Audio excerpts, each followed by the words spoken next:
আসসালামু আলাইকুম রহমতুল্লাহ বরকাতু।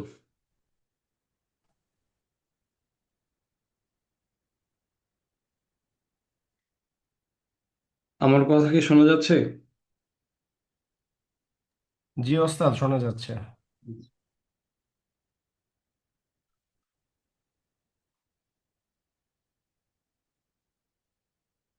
আলহামদুলিল্লাহ ওয়াকাফা ওয়াসসালামুন আলা ইবাদিহিল্লাযিনা আসতাফা মা বা'দ। আউযু বিল্লাহি মিনাশ শাইতানির রাজীম।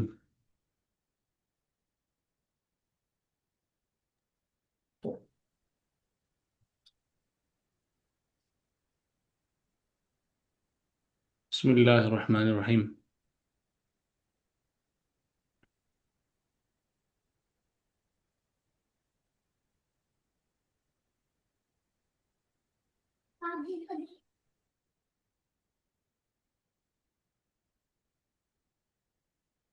শুরুতেই আমরা আন্তরিকভাবে দুঃখিত, আজকে সময় মতো আমরা শুরু করতে পারলাম না। তো ইনশাআল্লাহ এখন থেকে নিয়মিতই আমাদের যেদিন এই হালাকা থাকবে ইনশাআল্লাহ সময় মতোই শুরু হবে। তো আমাদের এই ইতকান ইনস্টিটিউট এর পক্ষ থেকে নতুন একটা আমাদের প্রোগ্রামের আয়োজন করা হয়েছে, দিন টক এই নামে। তো সাপ্তাহিক ইনশাআল্লাহ আমাদের একটা করে হালাকা হবে, একটা মজলিস হবে, যেখানে আমরা আমাদের জীবন ঘনিষ্ঠ বিভিন্ন বিষয় আমরা আলোচনা করব। কোরআন এবং সুন্নাহর আলোকে এক একটা বিষয়বস্তুকে আমরা নির্ধারণ করে কোরআন এবং সুন্নাহ সে ব্যাপারে আমাদেরকে কি নির্দেশনা দেয়, আমরা সেখান থেকে কি পাই, এ ব্যাপারে ইনশাআল্লাহ আমরা আলোচনা করব। তো আপনাদের সাথে ইনশাআল্লাহ আমি থাকবো কাজী শাফকাত আরিফিন। আমি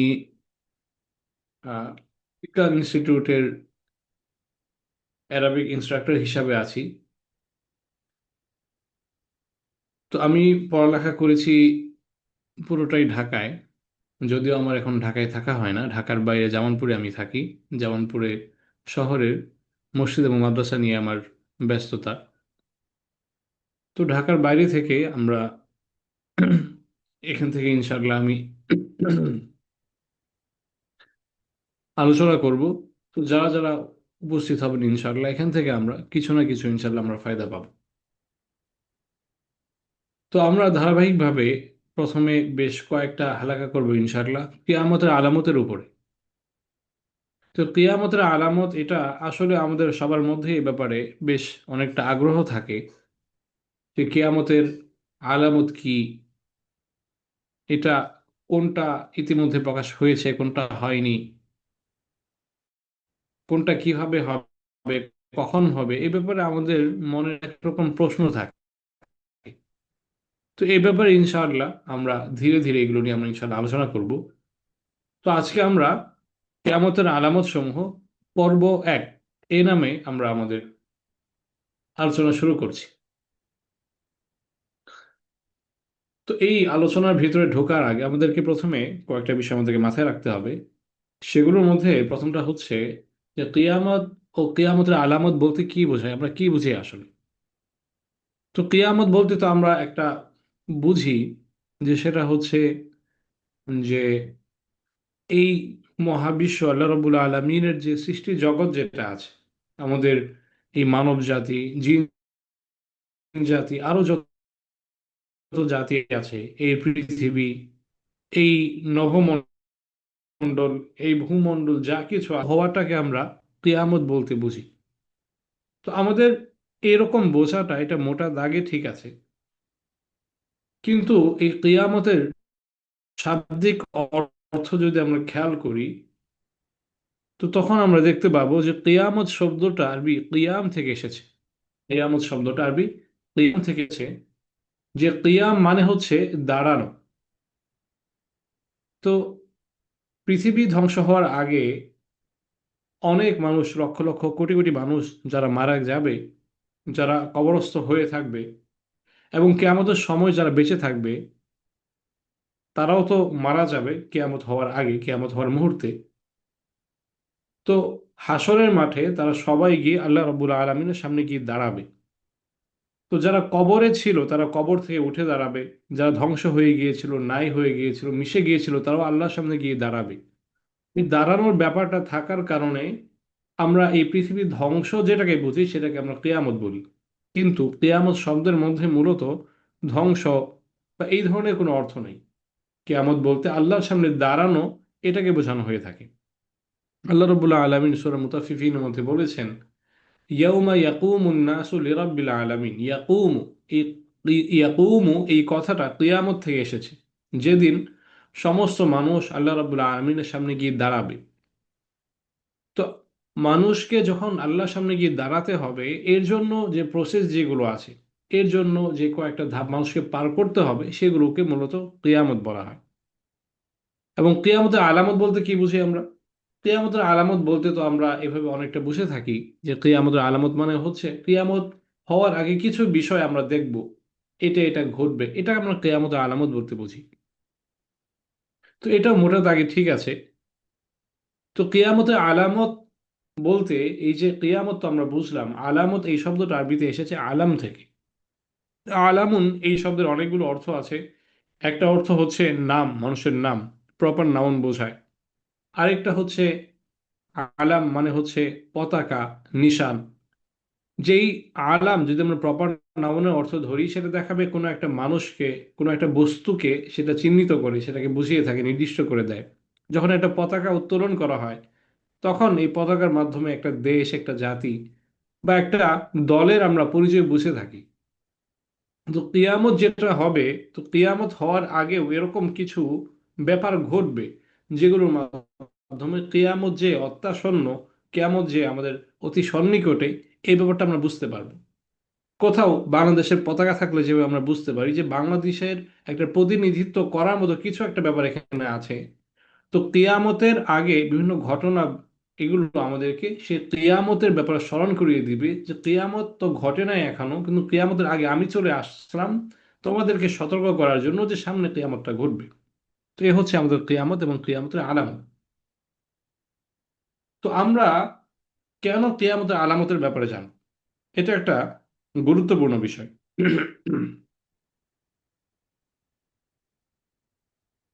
নবী করিম সাল্লাল্লাহু আলাইহি ওয়াসাল্লাম সাহাবাদেরকে খুব গুরুত্বের সাথে এই কিয়ামতের আলামত শিখিয়েছেন। এবং সমস্ত নবী রাসূল, আমাদের শুধু নবী মুহাম্মদ মুস্তাফা সাল্লাল্লাহু আলাইহি ওয়াসাল্লাম উনি নন, যত নবী রাসূল এসেছেন সবাই এই কিয়ামতের বিভিন্ন আলামত তার উম্মতদেরকে জানিয়ে গিয়েছে। তো কেন মূলত জানানো হয়েছে? তো আমরা যারা মানুষ আছি, যারা উম্মত, সাধারণ মানুষ, আমরা সাধারণ মুসলমান যারা, তো আমরা যদি আমাদের নিজেদের ব্যাপারটা যদি আমরা খেয়াল করি, তো আমরা দেখতে পারবো যে আমরা যখন কোনো একটা ইমানি পরিবেশে থাকি, যখন আমরা পুরুষেরা মসজিদে যাই, কিংবা আমরা নারীরা যখন কোনো একটা দিনী পরিবেশের মধ্যে থাকি, কোনো একটা দিনী হালাকার মধ্যে যখন থাকি, কোরআন পড়তে থাকি, কিতাব পড়তে থাকি, তখন আমাদের মধ্যে কিন্তু ধর্মের ব্যাপারে আগ্রহ সেটা বৃদ্ধি পেতে থাকে। কিন্তু যখনই আমরা ওই পরিবেশ থেকে সরে আসি, তখন আমরা আস্তে আস্তে ভুলে যাই আমাদের জন্মের উদ্দেশ্য কি, আমাদের সৃষ্টির উদ্দেশ্য কি। এই বিষয়গুলো আমাদের মাথায় থাকে না। তো একটা মানুষ সে ভালো না মন্দ, এটা তো আসলে আল্লাহ রবুল্লাহ আলমিন সে কিয়ামতের দিনে, হাসরের দিনে সেটা তিনি নির্ধারণ করবেন। এর আগে আমি নিজেকে যতই ভালো বলি, যতই খারাপ বলি, আসলে আমি ভালোও না, আমি খারাপ না, সেটা আল্লাহ রবুল্লাহ আলমিন তিনি সেটা নির্ধারণ করবেন। তো এই কিয়ামতের বিষয়টাকে মানুষকে মাথায় রেখে তার দৈনন্দিন সমস্ত কাজকর্ম মূলত করতে হয়। কিন্তু আমরা তো আসলে মানুষ ভুলে যাই, এক এক সময় এক এক পরিবেশে থাকার কারণে, দুনিয়ার পরিবেশে থাকার কারণে আমরা অনেক সময় কিয়ামতের কথা আমাদের মাথায় থাকে না। তো আল্লাহ রব্বুল আলমিন নবী করিম সাল্লাল্লাহু আলাইহি সাল্লামের মাধ্যমে আমাদেরকে অনেকগুলো বিষয়, অনেকগুলো ঘটনা আমাদেরকে জানিয়ে দিয়েছেন। তোমরা তো কিয়ামতের কথা ভুলে যাবে, আমার কথা ভুলে যাবে, সেই দিনের কথা তোমরা ভুলে যাবে, কিন্তু যখনই তোমরা এরকম একটা ব্যাপার ঘটতে দেখবে, ওইরকম একটা মানুষকে আসতে দেখবে, এরকম একটা আহ, বিরাট ঘটনা তোমাদের সামনে চলে আসবে, এরকম যখন তোমাদের সামনে হবে, তখন তোমরা খেয়াল করবে যে কেয়ামতের ব্যাপারে তোমাদেরকে যে সতর্ক করা হয়েছে, সেই কেয়ামত তোমাদের অতি নিকটে। তো কেয়ামতটা তোমাদের মাথার মধ্যে আবার চলে আসবে, কেয়ামত তোমরা ভুলে যাবে। কিন্তু এই আলামতগুলো তুমি যদি মাথায় রাখো, তো এই আলামতগুলো মাথায় রাখার মাধ্যমে ওই কিয়ামত যেটা যা বারবার ভুলে যাচ্ছ সেটা তোমার স্মরণে চলে আসবে। এটা হচ্ছে কিয়ামতের আলামত বোঝা সর্বপ্রথম ফায়দা। পাশাপাশি কিয়ামতের আলামত জানার মাধ্যমে নবী করিম সাল্লাল্লাহু আলাইহি ওয়াসাল্লামের নবুয়তের সত্যতার ব্যাপারেও আমরা একটা ধারণা পেতে পারি। নবী করিম সাল্লাল্লাহু আলাইহি ওয়াসাল্লাম তিনি ভবিষ্যতে কি হবে, কিয়ামতের আগে কি কি ঘটবে এ ব্যাপারে মানুষকে জানিয়ে গিয়েছেন। তো তিনি যদি সত্য নবী যদি না হতেন তাহলে তার পক্ষে এভাবে ভবিষ্যতের ব্যাপারে মানুষকে বলে দেওয়াটা সম্ভব হতো না। সাল্লাল্লাহু আলাইহি ওয়াসাল্লাম কিয়ামতের আলামত হিসেবে যেগুলো আমাদেরকে জানিয়ে গিয়েছেন, এগুলো যখন আমরা মাথায় রাখবো এবং বাস্তবে আমরা দেখতে পাবো যে এরকম আসলেই ঘটছে, তখন নবী করিম সাল্লাল্লাহু আলাইহি ওয়াসাল্লামের নবুয়তের সত্যতা আমাদের কাছে সেটা স্পষ্ট হয়ে যাবে। তো কিয়ামতের আলামত এটা কি সবগুলি অশুভ খারাপ কিছু কিনা? আমরা কথায় কথায় আমাদের কথার মধ্যে যে কিয়ামতের আলামত যে কথাটা আমরা ব্যবহার করে থাকি, আমরা খেয়াল করলে দেখবো এটা মূলত আমরা অশুভ মন্দ অর্থে ব্যবহার করে থাকি। যে একটা মানুষ অপরাধ করছে বা সমাজে একটা অপরাধ ব্যাপক হারে ছড়িয়ে পড়ছে, এরকম একটা ব্যাপার যখন আমরা খেয়াল করি তখন আমরা বলে ফেলি যে এটা কিয়ামতের আলামত। আমরা কিন্তু কোনো একটা ভালো কিছু ঘটতে দেখলেই আমরা বলি না এটা কিয়ামতের আলামত। আমরা সাধারণত দেখা যায় খারাপ কিছু ঘটলে আমরা কিয়ামতের আলামত বলি। কিন্তু তার মানে কি আসলে এরকমটা যে কিয়ামতের আলামত মানেই অশুভ কিছু? ব্যাপারটা এরকম না। আমরা যদি নবীর হাদিসগুলো যদি আমরা লক্ষ্য করি, যদি আমরা কোরআনের আয়াতগুলো যদি আমরা লক্ষ্য করি, তাহলে আমরা দেখতে পারবো যে কিয়ামতের আলামত এটা অত্যন্ত ব্যাপক একটা বিষয়। এগুলোর মধ্যে যেভাবে অনেক খারাপ বিষয়ের কথা উল্লেখ আছে যে ভবিষ্যতে এরকম এরকম খারাপ বিষয় ঘটবে, তেমনিভাবে অনেক সুখকর বিষয়, অনেক ভালো ভালো কল্যাণের ব্যাপারও এই কিয়ামতের আলামত হিসেবে কোরআনের মধ্যে হাদিসের মধ্যে উল্লেখ করা হয়েছে। যেমন ভাবে নবী করিম সাল্লাল্লাহু আলাইহি ওয়াসাল্লামের জন্ম, এটাকে কিয়ামতের একটা বড় আলামত বলা হয়েছে, সামনে আমরা দেখতে পাবো। তো নবী করিম সাল্লাল্লাহু আলাইহি ওয়াসাল্লাম তার জন্ম এটা তো আসলে মানে মন্দ হওয়ার কোনো কথাই না। পাশাপাশি ঈসা আলাইহিস সালাম আসবেন, ইমাম মাহদি আসবেন আলাইহিমুস সালাতু ওয়াস সালাম। তো মুমিনরা আবার পুরো পৃথিবীর মধ্যে তারা শ্রেষ্ঠত্ব, তাদের বিজয় তারা খুঁজে পাবে। এরকম অনেক কল্যাণকর বিষয়ও কিয়ামতের আলামতের মধ্যে আছে। তো কিয়ামতের আলামত মানেই এটা না যে সেটা খারাপ কিছু হবে, সেটা আমাদের জন্য অশুভ কিছু হবে, ব্যাপারটা এরকম না। কিয়ামতের আলামত এটা ভালোও হতে পারে, এটা খারাপও হতে পারে। এটা আমাদেরকে দেখে শুনে নির্ধারণ করতে হবে। তো কিয়ামত কখন হবে? তো কিয়ামত কখন হবে এ ব্যাপারে আল্লাহ রাব্বুল আলামিন ছাড়া অন্য কেউ জানে না। এই কিয়ামত কখন হবে এটা ইলমুল গাইব যেটাকে বলা হয়, অদৃশ্যের জ্ঞান, এই অদৃশ্যের জ্ঞানের অন্তর্ভুক্ত। নবী করিম সাল্লাল্লাহু আলাইহি ওয়াসাল্লাম এই কিয়ামতের ভয়াবহতা নিয়ে সাহাবীদের সামনে, লোকদের সামনে অনেক আলোচনা করতেন, বারবার আলোচনা করতেন। তো বারবার যখন এই কিয়ামতের ব্যাপারে আলোচনা করা হতো, তখন সাহাবীরা জিজ্ঞাসা করতেন, আল্লাহর রাসূল কিয়ামত হবে কখন? এই যে কিয়ামত হবে সেটা হবে কখন? তখন নবী করিম সাল্লাল্লাহু আলাইহি ওয়াসাল্লাম বলে দিতেন, না এটার ব্যাপারে তথ্য আমার কাছে জানা নেই, এটা আল্লাহ রাব্বুল আলামিন একাই জানেন। তো আল্লাহ রাব্বুল আলামিন তিনি কোরআনের মধ্যেও এই ব্যাপারটা অনেক জায়গায় বলে দিয়েছেন। যেমন আমরা সূরা আহজাবের মধ্যে আমরা পাই 63 নম্বর আয়াতের মধ্যে আল্লাহ রাব্বুল আলামিন বলছেন, ইয়াসআলুকান নাসু আনিস সাআহ, লোকেরা আপনার কাছে কিয়ামতের ব্যাপারে কখন হবে সে ব্যাপারে তারা আপনাকে জিজ্ঞাসা করে। বলে আপনি বলে দিন, ইন্নামা ইলমুহা ইনদাল্লাহ, এই কিয়ামতের ঘটার সময়টার এই ব্যাপারে তথ্য, এই ব্যাপারে জ্ঞান একমাত্র আল্লাহ রাব্বুল আলামিনের কাছে আছে। ওমা ইউদরি আল্লাহ সাআতা তাকুনু কারীবা, তুমি তো টেরও পাবে না, তুমি তো বুঝবেও না, হঠাৎ করে তোমার সামনে এইভাবে কিয়ামত চলে আসবে। তো কিয়ামত কখন হবে না হবে এই ব্যাপারে কোনো মানুষের কাছে কোনো তথ্য নেই। আল্লাহ রাব্বুল আলামিন তিনি নিজের কাছে রেখে দিয়েছেন, এই ব্যাপারে তিনি মানুষকে বিস্তারিত তিনি বলে দেন। তো এরপরে বিষয় হচ্ছে যে কেয়ামতের সময় গোপন রাখার রহস্য কি? তো আল্লাহ তো অনেক কিছুই বলে দিয়েছেন আমাদেরকে, ভবিষ্যতে কি হবে না হবে আল্লাহ কোরআনের মধ্যে নিজেই বলেছেন, অনেক সময় নিজে বলেননি, রসুলের মাধ্যমে আমাদের কাছে পৌঁছে দিয়েছেন। তো ভবিষ্যতের অনেক কিছুর ব্যাপারে আল্লাহ রাব্বুল আলামিন উম্মতকে বলে দিয়েছেন, কিন্তু এই ব্যাপারে বলেননি। কেন বলেননি? এর পেছনে রহস্য কি? এই ব্যাপারে এরকম একটা ব্যাপার হয়ে থাকতে পারে। আল্লাহ রাব্বুল আলামিন ভালো জানেন তিনি কেন এটাকে গোপন রেখেছেন। তো উলামায়ে কেরাম তারা হাদিসগুলোকে পড়ার পরে, হাদিসের ভিতরে যে অর্থ যেগুলো আছে সেগুলোকে নিয়ে তারা গবেষণা করার পরে তারা এভাবে ব্যাখ্যা করে থাকেন যে কিয়ামতের দিনটা যদি মানুষের সামনে বলে দেওয়া হতো তাহলে কিয়ামতের ভয়াবহতার ব্যাপারে মানুষের মধ্যে অতটা গভীরভাবে রেখাপাত করতো না। যখন কিয়ামতের দিনটাকে গোপন রাখা হয়েছে, তখন মানুষের মধ্যে সতর্কতা এবং পরকালের জন্য পূর্ণ প্রস্তুতি গ্রহণ করা এটা সহজ হয়ে গিয়েছে। কারণ যে কোনো সময় হয়ে যেতে পারে। যদি আল্লাহ বলে দিতেন যে নবী মারা যাওয়ার পরে 1000 বছর পরে বা 2000 বছর পরে, এরকম যদি একটা নির্দিষ্ট সংখ্যা যদি আমরা পেয়ে যেতাম, তাহলে ওই সময়টা আসার আগে মানুষের মধ্যে কেয়ামতের ব্যাপারে ওইভাবে কৌতূহল তৈরি হতো না। কেয়ামতের জন্য তৈরি হওয়া তাদের জন্য খুব একটা সহজ হতো না। তারা তো মনে করতোই যে আমি বেঁচে থাকতে তো কেয়ামত হবে না, কেয়ামত হওয়ার মতো কোনো বিষয় সময় এখনো চলে আসেনি। তো আল্লাহ রবুল্লাহ আলমিন এই কেয়ামতের সময়টাকে গোপন রেখেছেন। এই জন্য রেখেছেন যে এই কেয়ামতের ব্যাপারে মানুষের মধ্যে কৌতূহল, মানুষের মধ্যে সতর্কতা এগুলো বহাল থাকবে, এবং মানুষের জন্য এই কেয়ামতকে সামনে রেখে তার নিজের আমলকে, নিজের ইমানকে, নিজের পরিবার, নিজের সমাজকে, নিজেকে শুধরানো তার জন্য সহজ হবে।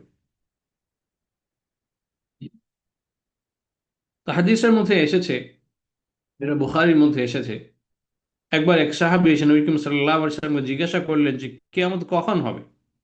নবী বললেন না যে আমি জানি না। নবী বললেন যে কিয়ামতের জন্য তুমি কি প্রস্তুতি নিয়েছো। বললেন না আমি জানি না, বা কিয়ামত কখন হবে এটা জেনে তুমি কি করবে। নবী এভাবে প্রশ্ন করেন। নবী উল্টো তাকে প্রশ্ন করলেন যে তুমি কিয়ামতের জন্য কি প্রস্তুতি নিয়েছো। মানে হচ্ছে তো কেয়ামতের সময় জানার এটা জরুরি না, বরং কেয়ামতের জন্য প্রস্তুতি গ্রহণ করাটা হচ্ছে জরুরি। তখন সেই সাহাবীকে জিজ্ঞাসা করার পরে তিনি বললেন যে আমি তো কোনো প্রস্তুতি গ্রহণ করতে পারিনি, তবে আমার কাছে একটা বিষয় আছে যে আমি আল্লাহকে ভালোবাসি এবং আল্লাহর রসুল আপনাকে আমি ভালোবাসি। আমার মধ্যে কোনো প্রস্তুতি নেই, কিন্তু আল্লাহর প্রতি ভালোবাসা, রসুলের প্রতি ভালোবাসা, এই দুটো বিষয় আমার মধ্যে আছে। তো নবী করিম সাল্লাল্লাহু আলাইহি সাল্লাম বললেন, জেনে রাখো তুমি দুনিয়াতে যাকে ভালোবাসছো, যার প্রতি তোমার আগ্রহ আকাঙ্ক্ষা থাকছে, যার সাথে সময় কাটাতে তোমার ভালো লাগছে, এই সমস্ত মানুষের সাথেই তোমার কালকে আমাদের দিন হাসর হবে। এটা বুখারী শরীফের মধ্যে এমনটা আছে। তো এরপরে আমরা কিয়ামতের আলামতের ব্যাপারে কয়েকটা মূলনীতি নিয়ে আমরা আলোচনা করব। সেটা হচ্ছে শুধু কুরআন এবং সুন্নাহকেই দলিল মানতে হবে। কিয়ামতের ব্যাপারে আমাদের সমাজে অনেক রকম কথাবার্তা প্রচলিত আছে। আহ, তো ওই সমস্ত কথাবার্তার প্রতি খুব একটা গুরুত্ব দেওয়া যাবে না। শুধুমাত্র কোরআনকে এবং সুন্নাহকে, যেটা আল্লাহ থেকে বর্ণিত হয়ে আছে এবং যেটা রসুল থেকে আমরা সহি হাদিসের মাধ্যমে আমরা যেটা জানতে পারি, কেবলমাত্র সেগুলোর উপরেই আমরা ভরসা রাখবো। এছাড়া অন্য কোনো কিছুর উপরে ভরসা করার সুযোগ নেই।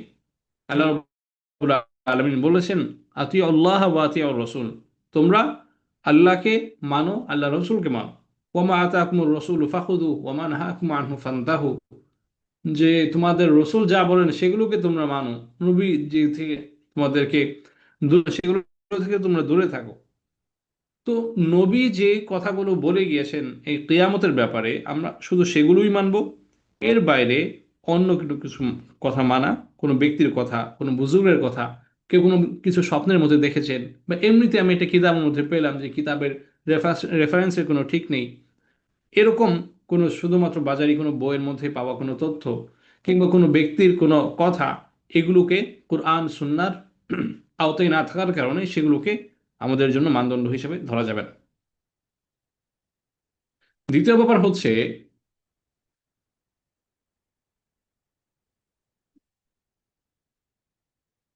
যে কোরআন সুন্নাহে বর্ণিত আলামতকে সব সময় বর্তমানের সাথে মেলানোর চেষ্টা করা যাবে না। এটা একটা গুরুত্বপূর্ণ বিষয়। মানুষের একটা সাধারণ প্রবৃত্তি এমনটা যে যখনই তারা কোনো একটা বিষয় তারা জানতে পারে, তখন সেটাকে তার বর্তমান অবস্থার সাথে তার আশেপাশে পরিবেশের সাথে সে মিলিয়ে দেখতে চায় যে আল্লাহ যেটা বললেন সেটা হয়তো আমার আশা আছে, এই ব্যাপারটা মানুষের মনের মধ্যে আল্লাহ রাব্বুল আলামিন ঢুকিয়ে দিয়েছেন। কিন্তু ব্যাপারটা হচ্ছে কোরআন মধ্যে কোনো একটা আলামত পেলেই সেটা যে আমার এই সমাজের জন্যই এসেছে, ব্যাপারটা এরকমটা না। যেমন মুসলিম শরীফের মধ্যে একটা হাদিস আছে যে ইউশিকু আহলুল ইরাকি আল্লাহ ইউজবালা ইলাইহিম কাফিজুন ওয়ালা দিরহামুন, এরকম একটা হাদিস আছে মুসলিমের মধ্যে, যে অচিরেই এরকম একটা একটা সময় ইরাকের ইরাকবাসীদের সামনে চলে আসবে যে সময় তাদের দেশের মধ্যে কোনো কাফিজ, কোনো খাদ্যদ্রব্য ঢুকবে না, কোনো টাকা পয়সাও তাদের এলাকার মধ্যে ঢুকবে না, এরকম একটা সময় চলে আসবে। নবী করিম সাল্লাল্লাহু আলাইহি ওয়াসাল্লাম বলে গিয়েছেন। তো এটাকে একটা নবী করিম সাল্লাল্লাহু আলাইহি ওয়াসাল্লাম কিয়ামতের আলামত বলেছেন, যে কিয়ামতের আগে এমনটা ঘটবে যে ইরাকবাসী তারা খাদ্য পাবে না, তারা পানীয় পাবে না, তাদের উপর অর্থনৈতিক অবরোধ আরোপ করা হবে। নবী করিম সাল্লাল্লাহু আলাইহি ওয়াসাল্লাম এটা বলেছেন। তো এই যে একটা হাদিস নবী বলেছেন, এর উপর ভিত্তি করে অনেকেই বলতে চান যে যখন একটা সময় এসেছিল, যখন ইরাক এবং কুয়েতের মধ্যে যখন যুদ্ধ হয়েছিল, ওই সময় আমেরিকার পক্ষ থেকে ইরাকের উপর অবরোধ আরোপ করা হয়েছিল। তো তখন অনেকে এটা বলা শুরু করে দিয়েছিলেন যে নবী করিম সাল্লাল্লাহু আলাইহি ওয়াসাল্লাম যেটা বলেছেন সেটার বাস্তব রূপ আমরা এটা দেখতে পাচ্ছি। কিন্তু ব্যাপারটা আসলেই যে এরকম, এটা বলার কোনো সুযোগ নেই। কারণ হতে পারে নবী করিম সাল্লাল্লাহু আলাইহি ওয়াসাল্লাম এটাকেও বুঝিয়েছেন, বা হতে পারে নবী করিম সাল্লাল্লাহু আলাইহি ওয়াসাল্লাম মতো এটাকে বোঝাননি ভবিষ্যতে হয়তো আরো বড় ধরনের কোনো অবরোধ ঘটবে, যেখানে বাস্তবেই কোনো টাকা পয়সা ওই ইরাকের মধ্যে ঢুকবে না, বাস্তবেই কোনো খাদ্যদ্রব্য সে এলাকার মধ্যে ঢুকতে পারবে না, এরকমটা হতে পারে। হতে পারে যে অর্থনৈতিক অবরোধ হয়েছিল সেটাও নবী করিম সাল্লাল্লাহু আলাইহি ওয়াসাল্লাম সেই হাদিসের উদ্দেশ্য, এটা হতে হতে পারে। কিন্তু সেটাকে সুনিশ্চিত করে বলার কোনো সুযোগ নেই। এবং তৃতীয় বিষয়টা হচ্ছে নিশ্চিত প্রমাণ, নিশ্চিত প্রমাণিত এবং নিশ্চিত প্রমাণিত নয় এমন তথ্যের মধ্যে পার্থক্য করতে হবে। এটা হচ্ছে আমাদের এই দ্বিতীয় মূলনীতি, যেটা সেটার একটু বিস্তারিত রূপ। তো আমরা হাদিস থেকে তো এটা পেলাম যে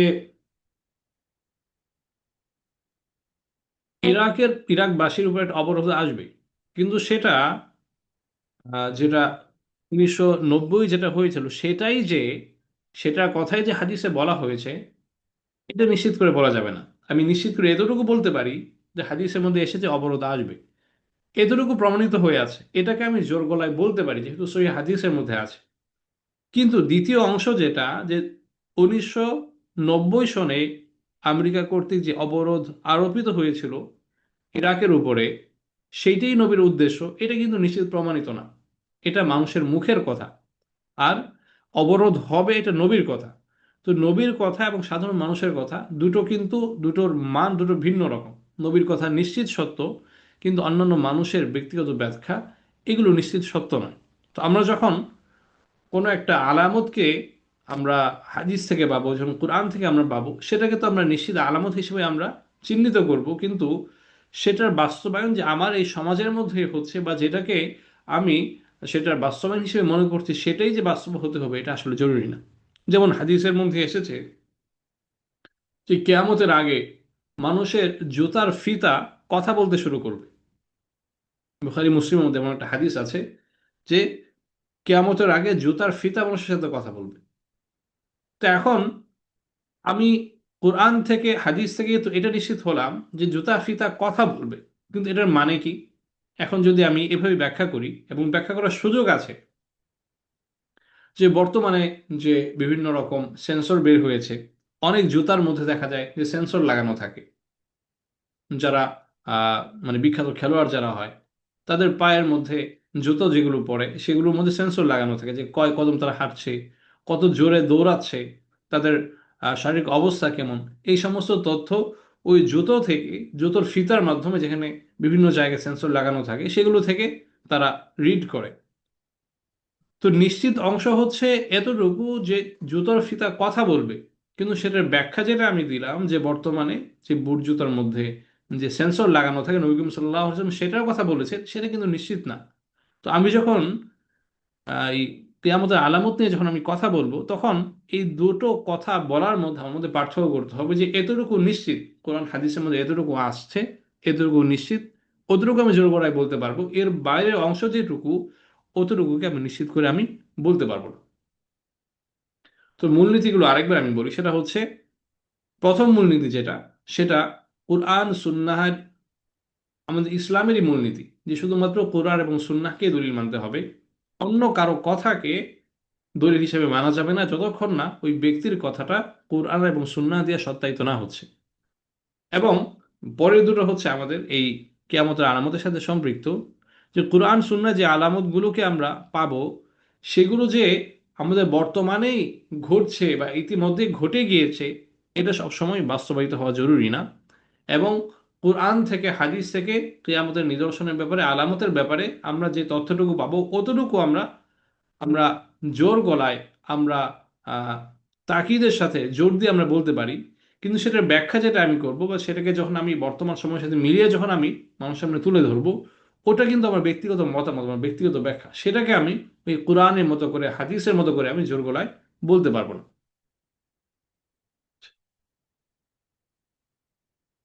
তো কিয়ামতের আলামত, এগুলো হাদিসের মধ্যে, কোরআনের মধ্যে অনেকগুলো এসেছে, শত শত আলামত আমরা পাই। তো উলামায়ে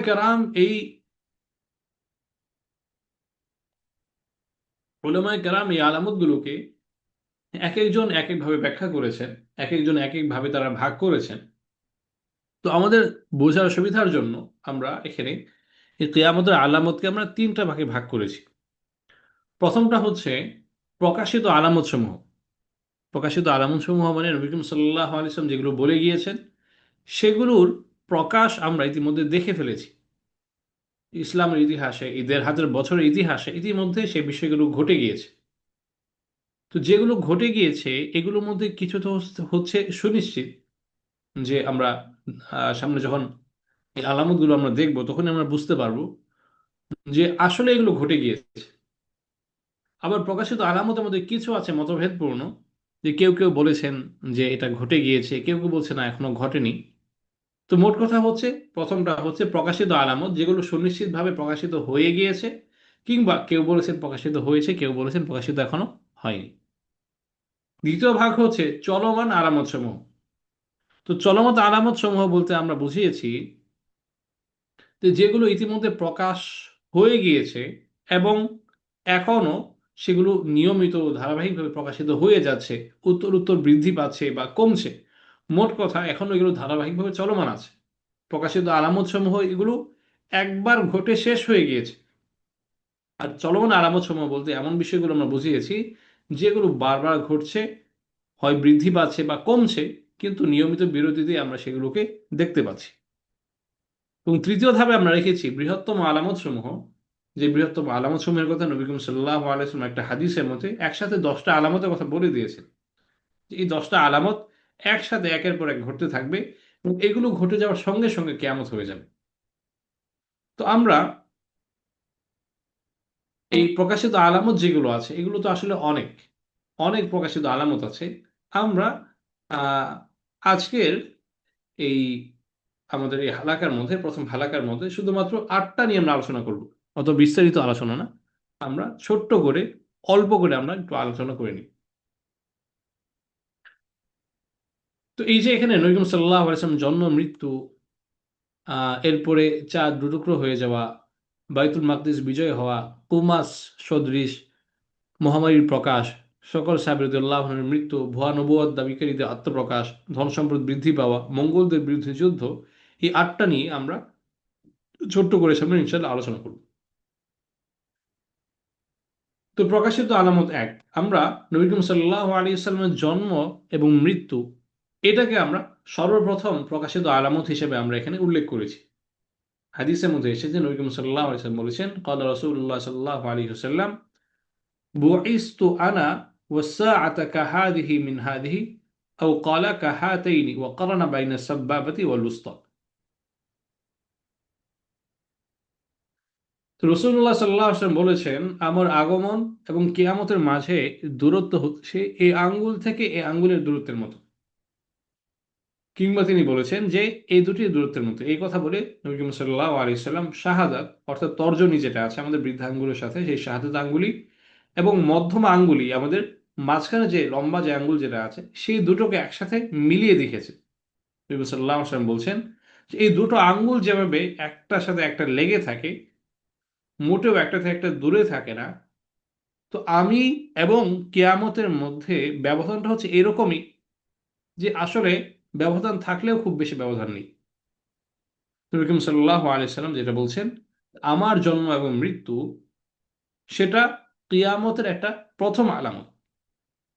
তো এখন প্রশ্ন হতে পারে, নবী করিম সাল্লাল্লাহু আলাইহি সাল্লাম তো ইন্তেকাল করেছেন, তার মৃত্যু হয়ে গিয়েছে, 1500 বছর হতে চললো।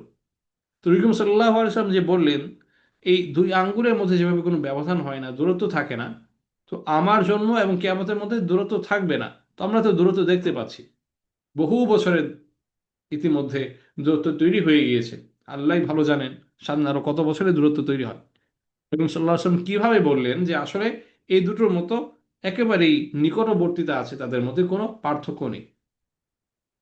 উলামায়ে কেরাম এটা ব্যাখ্যা দেখিয়েছেন এভাবে যে এই মানব সৃষ্টির যে বিশাল ইতিহাস যেটা, এবং মানব সৃষ্টির আগেও যে হাজার হাজার বছর এই পৃথিবীতে জিনেরা যেখানে বসবাস করত, এবং এর আগে আল্লাহ রবুল্লা আলমিন ভালো জানেন কত লক্ষ কোটি বছর এই পৃথিবী এই পৃথিবী আহ সৃষ্টি হয়েছিল। তো এই লক্ষ কোটি বছরের তুলনায় নবী করিম সাল্লাল্লাহু আলাইহি ওয়াসাল্লাম মূলত বুঝিয়েছেন যে আমি যে আসলাম, আমি এবং পরবর্তীতে কেয়ামত ঘটা, এর মাঝখানে যদি 2-4 হাজার 5,000 বছরের যদি দূরত্ব হয়, এগুলো হচ্ছে ওই লক্ষ কোটি বছরের দূরত্বের তুলনায় এই দুই আঙ্গুলের দূরত্বের মতো। তো দূরত্ব থাকবে, থাকার পরেও এই কেয়ামত হওয়ার আগে, আমি আসার আগে যে লম্বা সময় অতিবাহিত হয়ে গিয়েছে, সেই লম্বা সময়ের বিবেচনায় আমার মাঝখানে এবং কেয়ামতের মাঝখানে যদি লম্বা সময় একটা চলেও আসে, ও সেটা আসলে খুব বেশি লম্বা সময় না। এমনকি নবী করিম সাল্লাল্লাহু আলাইহি ওয়াসাল্লাম তার জীবদ্দশায় অনেকবারই তিনি আশঙ্কা করেছিলেন যে আমি বেঁচে থাকতেই না জানি কিয়ামত হয়ে যায়। নবী করিম সাল্লাল্লাহু আলাইহি ওয়াসাল্লামের অনেক হাদিসের মধ্যে আমরা পাই যে যখন জোরে বাতাস বইতে থাকতো, ঝড় হওয়ার একটা পরিবেশ তৈরি হয়ে যেত, নবী করিম সাল্লাল্লাহু আলাইহি ওয়াসাল্লাম খুব ভয় পেয়ে যেতেন যে না জানি কিয়ামত শুরু হয়ে যায়।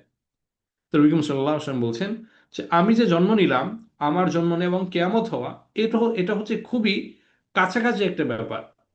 তো আমার জন্ম হচ্ছে, নবী করিম সাল্লাল্লাহু আলাইহি ওয়াসাল্লাম বলছেন, এখানে জন্মের কথা বলা হচ্ছে, যে আমার জন্ম হচ্ছে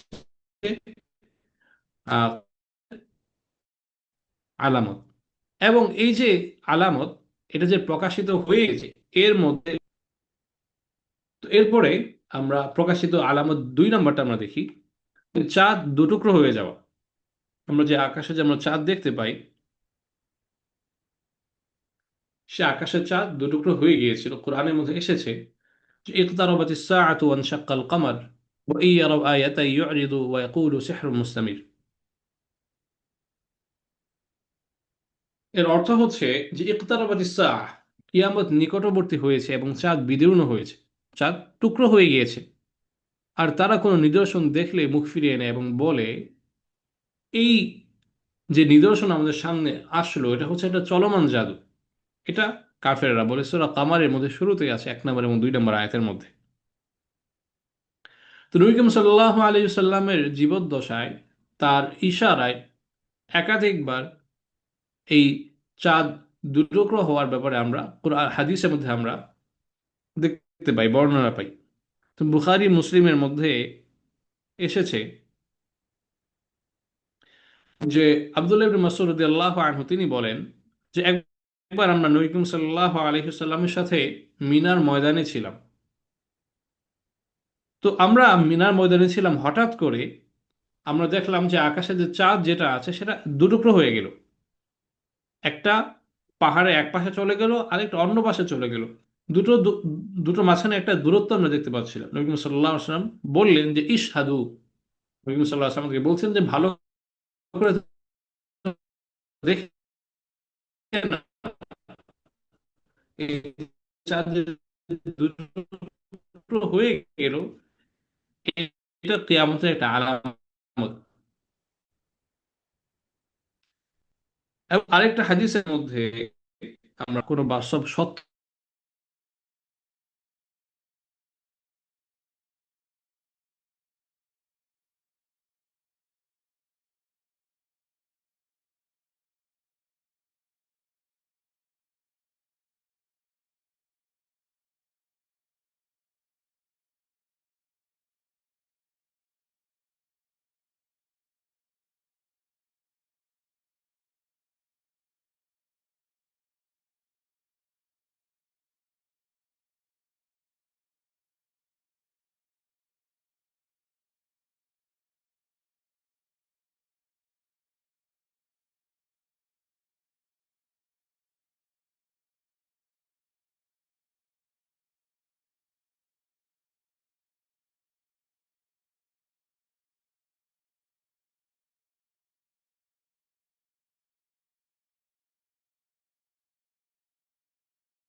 দুঃখিত, আমার লাইন চলে গিয়েছিল। তো আমরা যেটা বলছিলাম যে নবী করিম সাল্লাল্লাহু আলাইহি ওয়াসাল্লাম তিনি এই চাঁদ দুটুকরা হওয়াকে একটা কিয়ামতের আলামত বলেছেন। আল্লাহ রাব্বুল আলামিন নিজে এখানে বলে দিচ্ছেন যে ইকতারাবাতিস সাআতু, কিয়ামত চলে এসেছে। তো কিয়ামত চলে আসার কারণ তিনি কি বলছেন? ওয়ানশাক্কাল কামার, চাঁদ বিদীর্ণ হয়ে গিয়েছে। তো আমরা একাধিকবার নবী করিম সাল্লাল্লাহু আলাইহি ওয়াসাল্লামের জীবনীতে দেখতে পাই যে চাঁদ দুটুকরো হয়ে গিয়েছিল। তো একটা তো মিনার ময়দানে থাকা অবস্থায় নবী করিম সাল্লাল্লাহু আলাইহি ওয়াসাল্লাম মিনার ময়দানে থাকা অবস্থায় দুটুকরো হয়ে গিয়েছিল। আরেকবার এরকমটা ঘটেছিল যে মুশরিকরা এসে নবীকে বললেন, তুমি যদি বাস্তব নবী হয়ে থাকো, তুমি যদি সত্যি নবী হয়ে থাকো, তাহলে এই যে চাঁদ যেটা আছে, এই চাঁদটাকে তুমি দুটুকরো করে দেখাও। দুটো পাহাড়ের নাম তারা বলে দিল যে এই যে আবু কুবাইস যে পাহাড় আছে, এক খণ্ডকে তোমরা নিয়ে যাবে, তুমি নিয়ে যাবে ওই আবু কুবাইস পাহাড়ের উপরে। আরেকটাকে তুমি নিয়ে যাবে কোয়াই কান যে পাহাড় যেটা আছে সেই পাহাড়ের উপরে। তো তারা যখন এসে নবী করিম সাল্লাল্লাহু আলাইহি ওয়াসাল্লামের নবুয়তের ব্যাপারে সন্দেহ পোষণ করা শুরু করলো, নবী করিম সাল্লাল্লাহু আলাইহি ওয়াসাল্লাম তিনি আল্লাহর কাছে দোয়া করলেন। তো দোয়া করা অবস্থায়, দোয়া করা নবী সাল্লাম দোয়া করছিলেন, এই অবস্থায় দেখা গেল যে এই চাঁদটা দুটুকরা হয়ে গিয়েছে। কাফেররা যেভাবে বলেছিল যে দুটো পাহাড়ের উপরে তাকে দেখা যাবে, ঠিক সেইভাবে দুটো পাহাড়ের উপরে সেই চাঁদকে দেখা যাচ্ছে। নবী করিম সাল্লাল্লাহু আলাইহি ওয়াসাল্লাম বললেন যে এই সাধু, এখনো নবী করিম সাল্লাল্লাহু আলাইহি ওয়াসাল্লাম একই শব্দ বলেছিলেন, হাদিসের মধ্যে এসেছে যে তোমরা ভালো করে দেখে নাও, এই যে আমি নবী যে সত্য, কিয়ামত যে কাছাকাছি চলে এসেছে, এই ব্যাপারে নিদর্শন চলে এসেছে, তোমরা ভালো করে লক্ষ্য করো। তো তৃতীয় আলামত আমরা এখানে নিয়ে এসেছি যে বাইতুল মাকদিস বিজয়।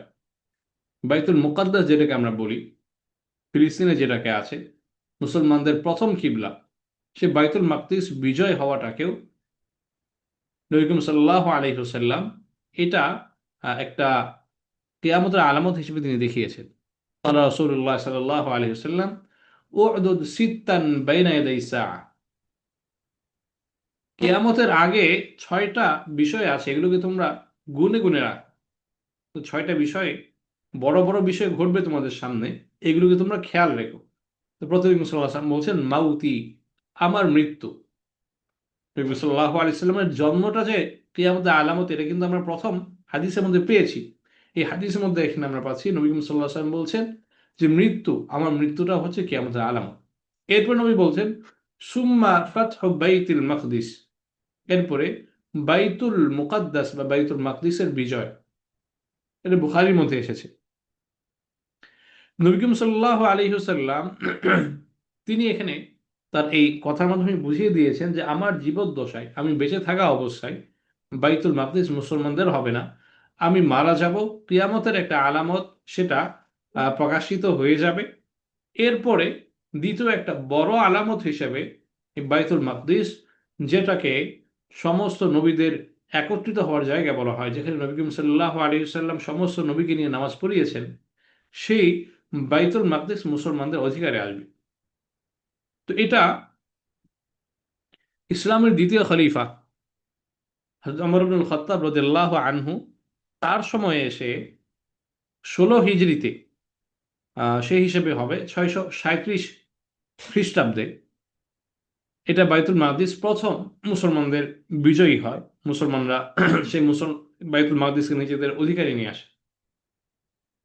তো নবী করিম সাল্লাল্লাহু আলাইহি ওয়াসাল্লাম এই বাইতুল মাকদিস মুসলমানদের অধিকারে আসা, বাইতুল মাকদিস বিজয়ী হওয়া, এটাকেও একটা মুসলমানদের জন্য একটা কিয়ামতের আলামত হিসেবে তিনি দেখিয়েছেন।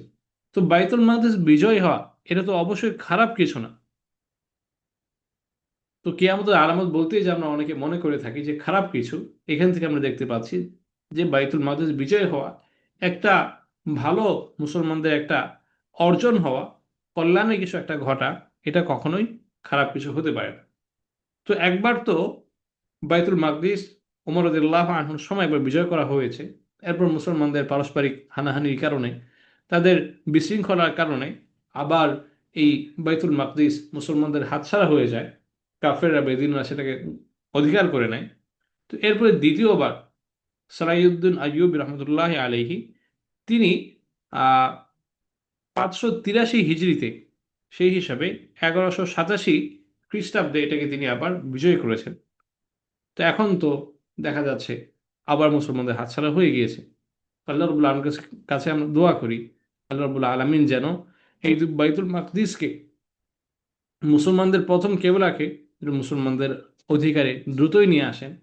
এবং সেই বাইতুল মাকদিসের আশেপাশে মুসলমানরা যে নির্যাতিত হচ্ছে, ইহুদিদের দ্বারা, খ্রিস্টানদের দ্বারা মুসলমানরা যেভাবে নিষ্পেষিত হচ্ছে, আল্লাহ রাবুল্লাহ আলমিন যেন সে সমস্ত মাজলুম মুসলমানদেরকে আল্লাহ হেফাজত করেন, তাদেরকে সাহায্য করেন, এবং মুসলমানদেরকে এবং ইসলামকে আল্লাহ রাবুল্লাহ আলমিন যেন বিজয় দান করেন। তো 4 নম্বর আলামত আমরা দেখছি যে কুয়াস সদৃশ একটা মহামারীর প্রকাশ।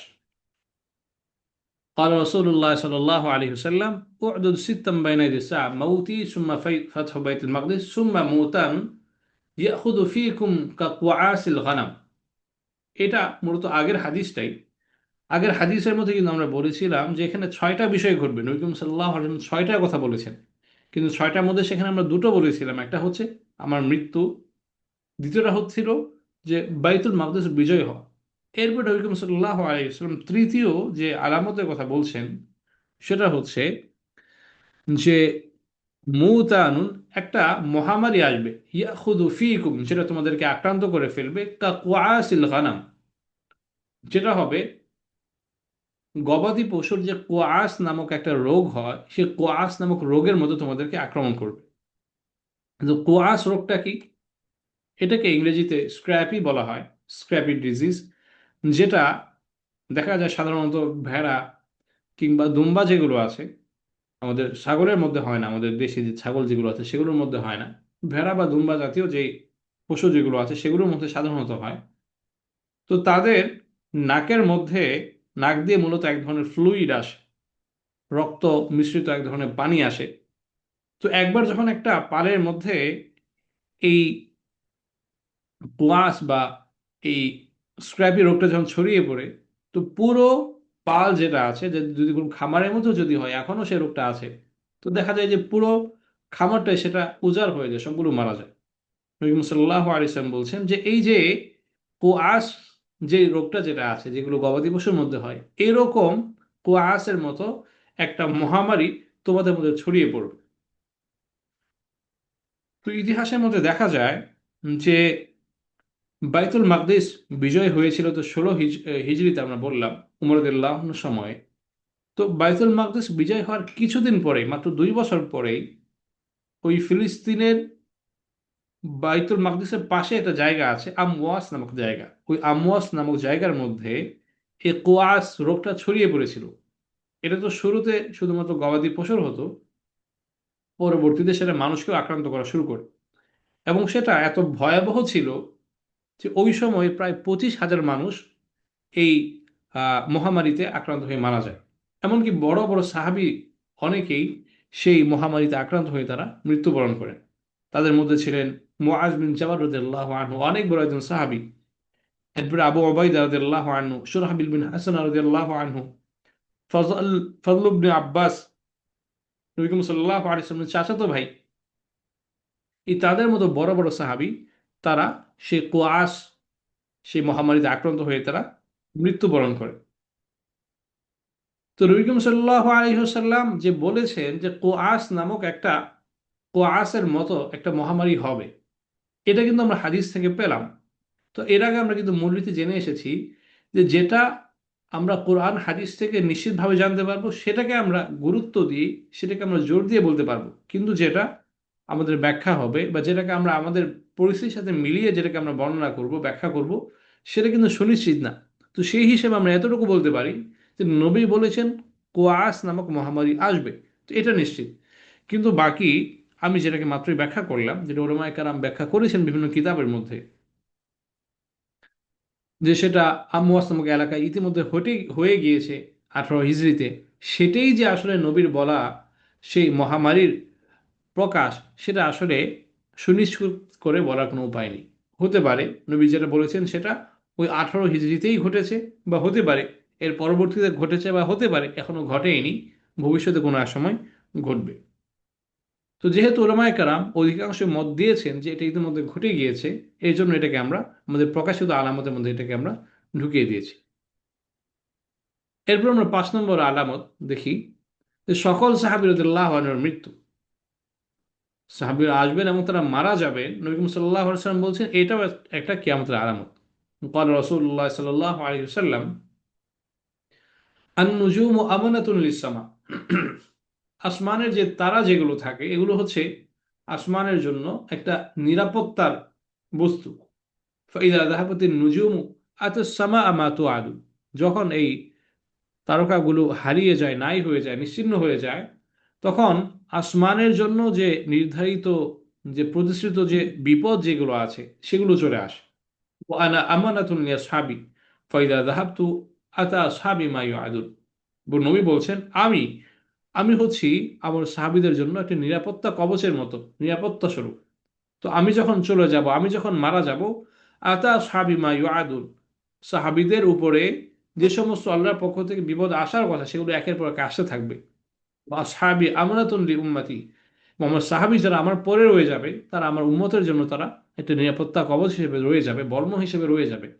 ফাইদা তাহাবা সাহাবি আতা উম্মতি মা ইউআদুন। তো আমার সাহাবীরা যখন চলে যাবে, তারা যখন সবাই একে একে মারা যাবে, তখন আমার উম্মতের উপরে একের পর এক বিপদ চলে আসতে থাকবে। তো মা ইউ আদুন এখানে প্রতিশ্রুত সময় নবী সাল্লাল্লাহু আলাইহি ওয়াসাল্লাম বলেছেন। তো প্রতিশ্রুত সময়ের ব্যাপারে কোরআনের মধ্যে, হাদিসের মধ্যে অনেক জায়গায় এই প্রতিশ্রুত সময় বলতে কিয়ামতকে বোঝানো হয়। তো তার মানে হাদিস থেকে আমরা বুঝতে পারলাম যে নবীর আগমন এবং প্রস্থান এটা যেভাবে কিয়ামতের একটা আলামত, তেমনিভাবে নবী করিম সাল্লাল্লাহু আলাইহি সাল্লামের হাতে অনেকে ইসলাম ধর্ম গ্রহণ করে সাহাবী হবেন, সাহাবী হওয়ার যে সৌভাগ্য তারা সেটাকে অর্জন করবেন, এবং তারা আস্তে আস্তে দুনিয়া থেকে তারা চলে যাবেন, এটাও কিয়ামতের একটা বড় আলামত। এরপরে আমরা 6 নম্বর আলামত হিসেবে রেখেছি যে মিথ্যানুবোধ দাবিকারীদের আত্মপ্রকাশ। قال رسول الله صلى الله عليه وسلم لا تقوم الساعة حتى يبعث الدجالون كذابون قريبا من 30 كلهم يزعم أنه رسول الله। বুখারী শরীফের হাদিস, নবী করিম সাল্লাল্লাহু আলাইহি ওয়াসাল্লাম বলেছেন যে কিয়ামত এটা ততদিন পর্যন্ত হবে না যতদিন পর্যন্ত প্রায় 30 জন মিথ্যাবাদী দাজ্জাল উম্মতের মধ্যে প্রকাশ না পাবে। এরা সবাই দাবি করবে যে আমি হচ্ছে আল্লাহ রসুল। তো নবী করিম সাল্লাল্লাহু আলাইহি ওয়াসাল্লাম যে বলছেন যে কিয়ামত আসার আগে এভাবে প্রায় 30 জন নবুয়ত দাবিকারী আসবে।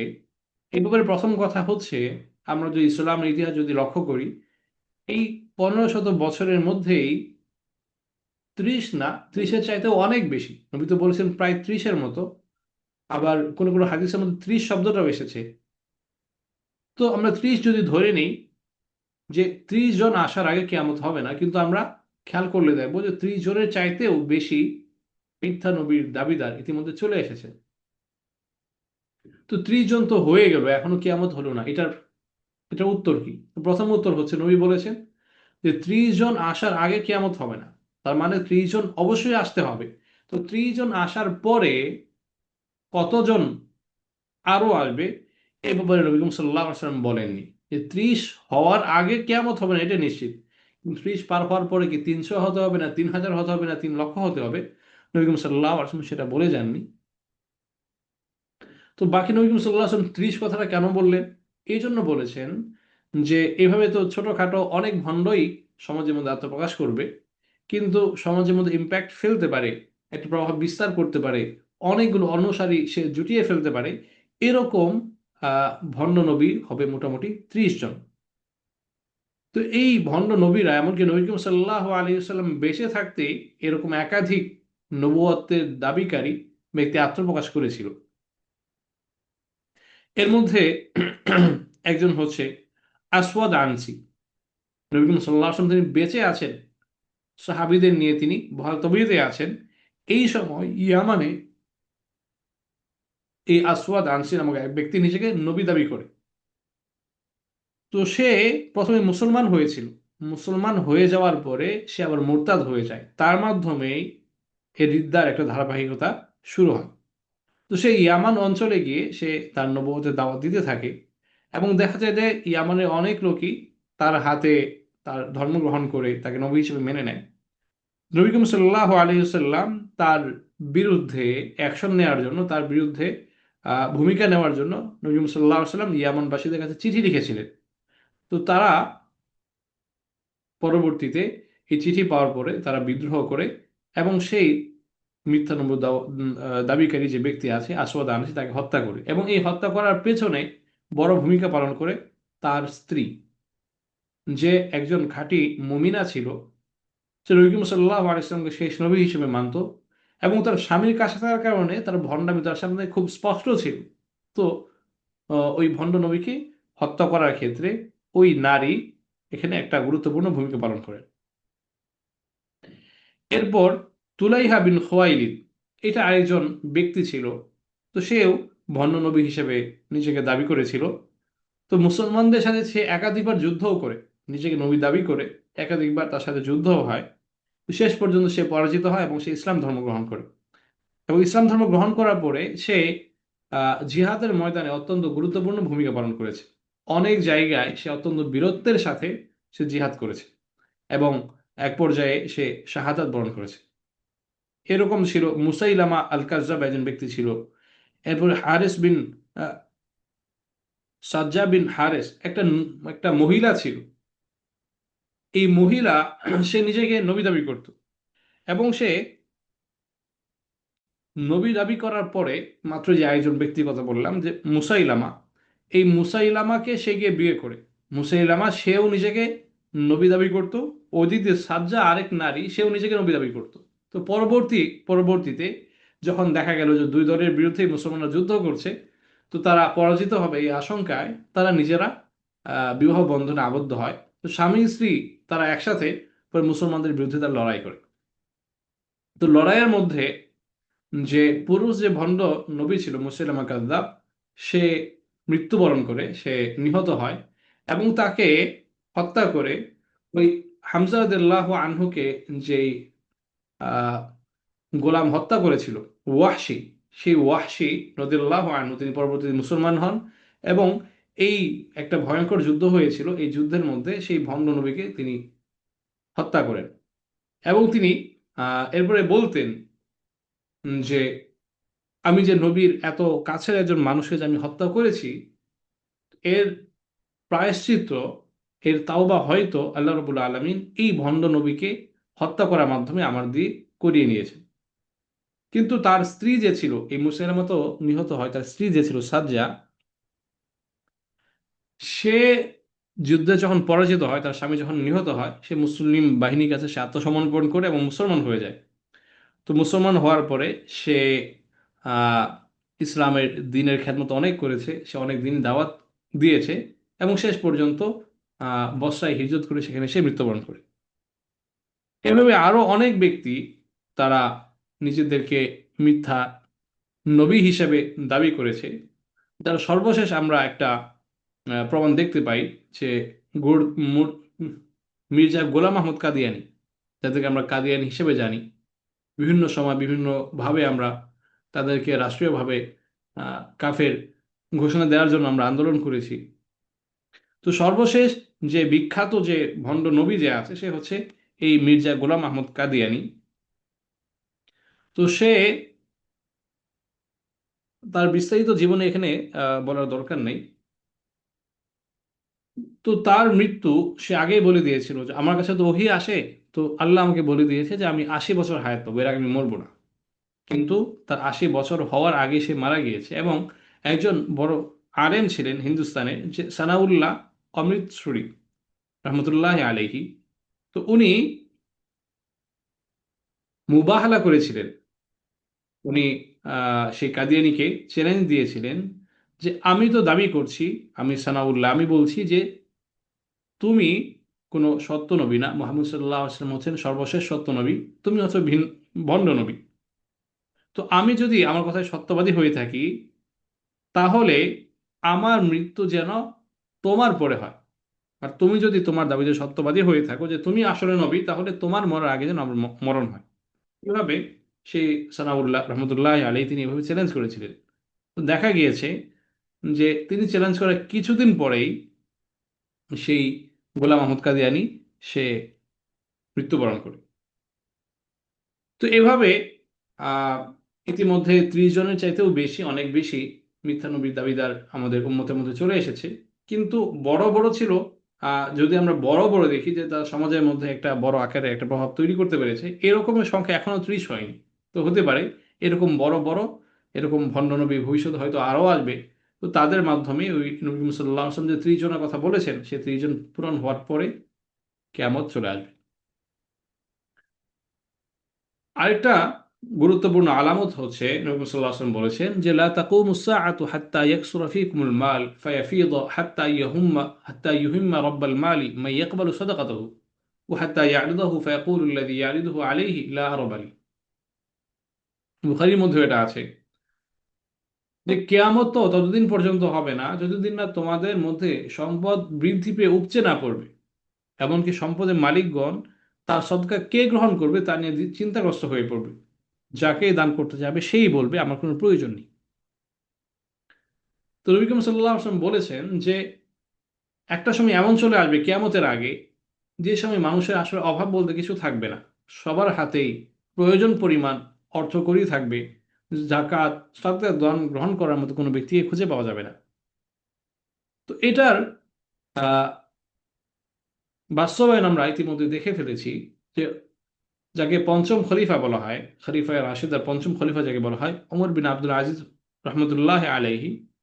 তো তার সময়ের মধ্যে এমনটা দেখা গিয়েছে যে ইবনে কাসির রহমতুল্লাহ আলাইহি তিনি বিদায় নেহায়ের মধ্যে বলে গিয়েছেন যে ওই সময় এরকম লোক আসলে কোনো খুঁজে পাওয়া যেত না। তো বিভিন্ন এলাকা থেকে মানুষ আসতো দান সৎকার দেওয়ার জন্য, কিন্তু কোনো মানুষকে তারা খুঁজে পেত না যে কাকে দিবে।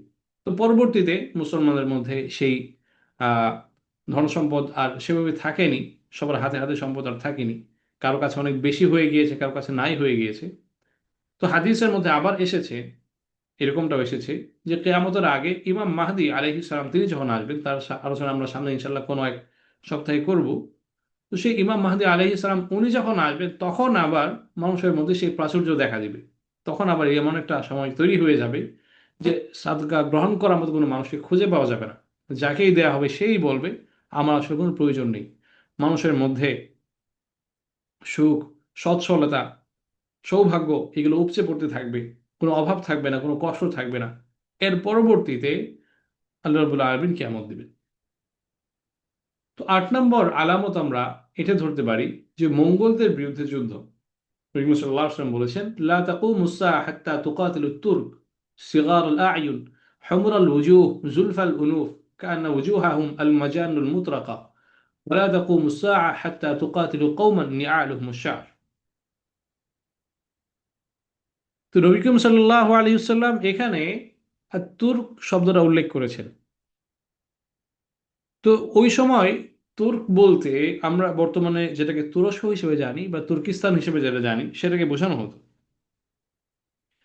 তো নবী করিম সাল্লাল্লাহু আলাইহি ওয়াসাল্লাম এই তুর্ক বলতে ওই তুরস্ককে বুঝিয়েছেন। কিন্তু শুধু ওই বর্তমান তুরস্কই না, বরং তুরস্কের আশেপাশে যে এলাকাগুলো আছে সেগুলো এটা এখানে উদ্দেশ্য। এর কারণ হচ্ছে নবী করিম সাল্লাল্লাহু আলাইহি ওয়াসাল্লাম সেই তুর্ক জাতির যে বর্ণনা দিয়েছেন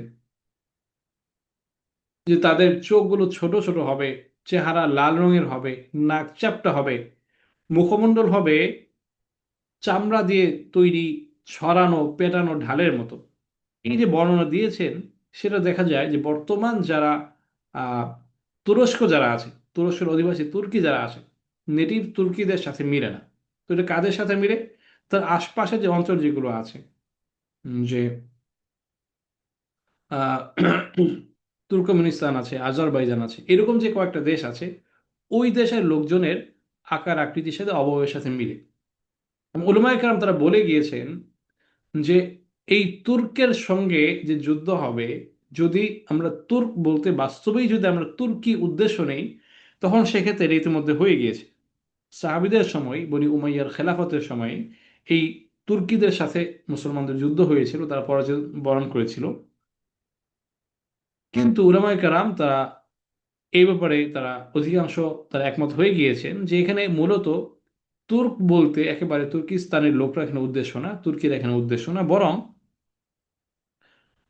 1258 সনে যে তাতারিরা, মঙ্গলরা, যে পুরো বিশ্ব জুড়ে যে তারা যে একটা আগ্রাসন চালিয়েছিল, বিশেষ করে মুসলমানদের উপরে তারা যে আগ্রাসন চালিয়েছিল, সেটা এখানে উদ্দেশ্য। যে আগ্রাসনের ফলে মুসলমানরা ওই সময়কার যে দারুল খিলাফা যেটা ছিল বাগদাদ, সেই বাগদাদের নিয়ন্ত্রণ হারিয়ে ফেলেছিল। বাগদাদের যে মুসলমানদের জন্য যে বিশাল বিশাল বিদ্যাপীঠ যেগুলো ছিল, বিশাল বিশাল পাঠাগার, লাইব্রেরি যেগুলো ছিল, সেগুলোকে তারা ধ্বংস করে দিয়েছিল। অনেক বড় বড় আলেম ওলামা, অনেক বড় বড় ইমামকে, সাধারণ মুসলমানদেরকে তারা হত্যা করেছিল। তো নবী করিম সাল্লাল্লাহু আলাইহি ওয়াসাল্লাম ওই তাতারি যে ফিতনা যেটা ছিল, মঙ্গলদের যে আক্রমণ ছিল, নবী করিম সাল্লাল্লাহু আলাইহি ওয়াসাল্লাম সেটাকে বুঝিয়েছেন। এটাই অধিকাংশ উলামায়ে কেরাম এ ব্যাপারে একমত।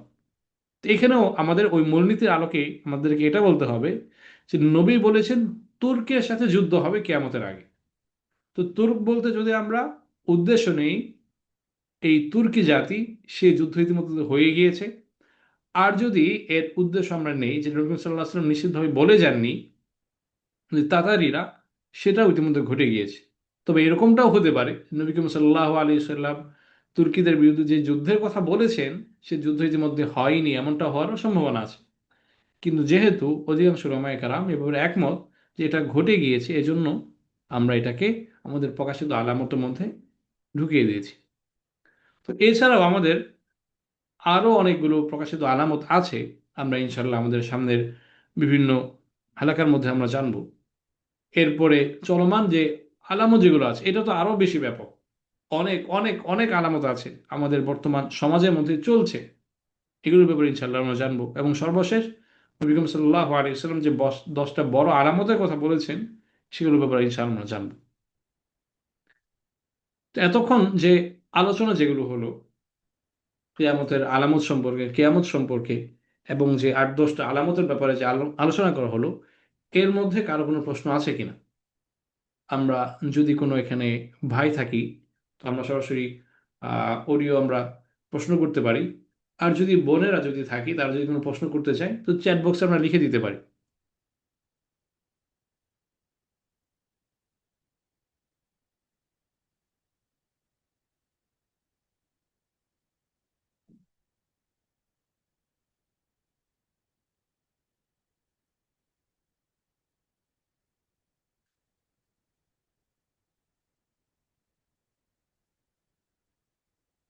আচ্ছা, যদি আমাদের কারো কোনো প্রশ্ন না থাকে, তাহলে আজকের আমাদের হালাকা এখানে আমরা শেষ করতে পারি। তো আপনাদের সবাইকে অনেক ধন্যবাদ, আপনারা এখানে আমাদের সাথে উপস্থিত হয়েছেন। আল্লাহ রাব্বুল আলামিনের অনেক বড় মেহেরবানি যে দিনে কিছু কথা বলা, কিছু শুনতে পারা, এই যুগে এসে এভাবে, এটা আসলে অনেক বড় একটা মেহেরবানি আল্লাহর পক্ষ থেকে। তো সামনের সপ্তাহ থেকে ইনশাআল্লাহ নিয়মিত আমাদের যথাসময়ে এটা শুরু হবে। আজকে কিছু টেকনিক্যাল প্রবলেমের কারণে আমাদের যথাসময়ে শুরু হয়নি, এবং মাঝখানেও একবার কেটে গিয়েছিল। ইনশাআল্লাহ সামনে থেকে এরকম অসুবিধা আর হবে না। আপনারা যারা এখান থেকে উপকৃত হলেন, আপনারা যদি মনে করেন যে এগুলো অন্য কারো কাজে লাগতে পারে, তাহলে সেগুলো আপনারা আপনাদের পরিচিত জনদের মাঝে সেটাকে আপনারা শেয়ার করতে পারেন, তাদেরকে জানাতে পারেন যে এরকম একটা আলোচনা হচ্ছে। তো তাদের পক্ষেও যদি সম্ভব হয়, তারাও ইনশাআল্লাহ এই সমস্ত হালাকার মধ্যে তারা অংশগ্রহণ করবে। এখান থেকে দিনের বিভিন্ন বিষয়ে তারা জানতে পারবে। এটা জানতে পারার মাধ্যমে যে সওয়াবটুকু হবে ইনশাআল্লাহ সুম্মা ইনশাআল্লাহ, সেই সওয়াবের একটা অংশ আপনিও পেয়ে যাবেন। আল্লাহ রাব্বুল আলামিন আমাদের সবাইকে কবুল করুন। ওয়া আখিরু দাওয়ানা আলহামদুলিল্লাহি রাব্বিল আলামিন। আসসালামু আলাইকুম ওয়া রাহমাতুল্লাহি ওয়া বারাকাতুহু।